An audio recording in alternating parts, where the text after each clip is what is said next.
لو لسه محتار تبدأ مشروع ايه، فغالبا انت بتسأل السؤال الغلط، وده السبب اللي مخلي ناس كتير تخسر من اول مشروع. فازاي تختار فكرة مشروع؟ خليني اسألك سؤال يا صديقي. كم مرة فكرت تبدأ مشروع وقعدت تدور على الانترنت افضل مشروع في 2026 او مشروع يكسب بسرعة؟ غالبا كتير. والمشكلة ان اغلب الناس بتبدأ من السؤال الغلط. هي بتسأل اعمل ايه، بينما السؤال الصح هو اعمل ايه يناسبني انا. بص حواليك يا صديقي، هتلاقي واحد فتح كافيه لان واحد صاحبه تاني فتح كافيه ونجح، وواحد فتح محل ملابس لان الناس قالت المجال ده بيكسب، وبعد سنة الاتنين قفلوا.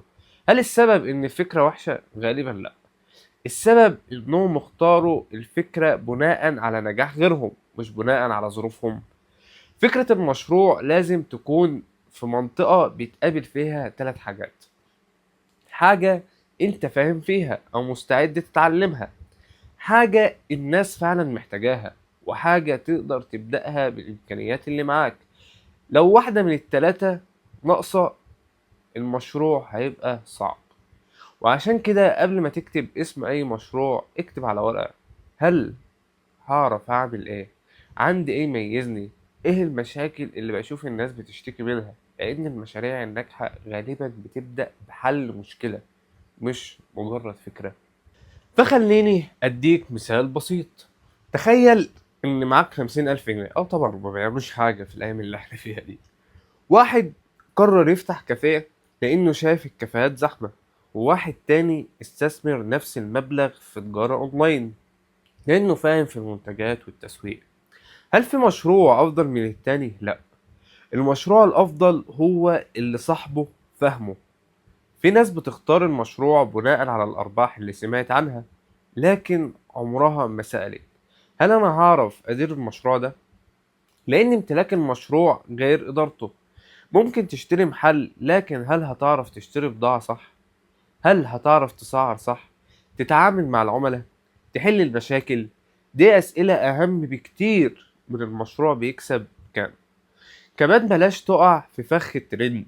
كل سنة بيطلع مجال الناس تقول عليه الفرصة اللي متتعوضش، مرة مطاعم، مرة دروب شيبينج، مرة ذكاء اصطناعي. لكن الحقيقة إن الترند ممكن يجيب لك انتباه الناس، إنما مش هيبنوا مشروع يعيش سنين.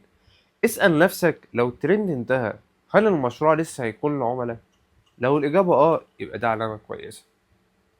طب لو الإجابة لأ، فيا عزيزي قبل ما تصرف أول جنيه، اعمل اختبار صغير. لو هتبيع منتج، حاول تعرضه الأول وتشوف هل في حد مستعد يشتري. ولو هتقدم خدمة، جرب مع أول عميل أو اتنين. الفكرة مش إنك تكسب من أول يوم، الفكرة إنك تتأكد إن في طلب حقيقي. افتكر إن أول مشروع في حياتك مش لازم يكون مشروع العمر. ناس كتير بدأت بحاجة صغيرة جدا، ومع الوقت غيروا المجال أو طوروا فكرتهم. الطبيعي إنك تتعلم وتعدل، مش إنك تصيب من أول مرة. ولو هسيبك بثلاث أسئلة تجاوب عليهم قبل ما تبدأ أي مشروع، فاسمع الثلاث أسئلة: هل الناس محتاجة اللي هقدمه؟ هل عندي القدرة أقدمه بجودة كويسة؟ وهل أقدر أكمل فيه سنة كاملة حتى لو الأرباح كانت قليلة في البداية؟ لو قدرت تجاوب على التلاتة بثقة، فأنت مش بس اخترت فكرة مشروع، أنت بدأت تبني مشروع على أساس كويس وصح. وده الفرق ما بين واحد بيجري ورا أي فكرة وواحد بيبني بيزنس يقدر يكمل وينجح. فيا عزيزي، لو عجبك الفيديو ده ما تنساش تعمل لي سبسكرايب، وقول لي لو انت في دماغك اي فكرة مشروع ممكن نناقشها مع بعض سوا في الفيديو الجاي. سلام.